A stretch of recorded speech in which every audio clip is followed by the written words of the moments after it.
আমরা কনসিয়েন্সে আছি। এইমাত্র সংবাদ আসলো যে আলমার উপর আক্রমণ হয়েছে। খানিকক্ষণ পরে ওখান থেকে সিগন্যালে থেমে গেল।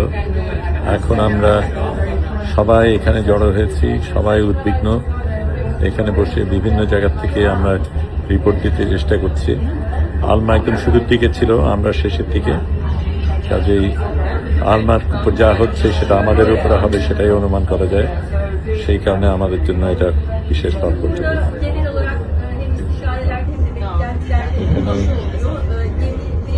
অনেক দেশের মানুষ রয়েছে, প্রত্যেকেই যে যার মতন তার নিজের দেশে জানানোর চেষ্টা করছে।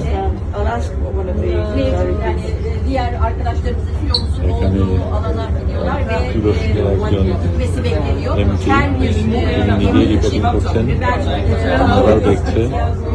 এখানে বড় স্ক্রিনে আমরা সবাই দেখছি। খানিকক্ষণ আগে ঝড় শুরু হয়েছে, আমরা ঝড়ের একটু আগে বেরিয়ে আসতে পেরেছি।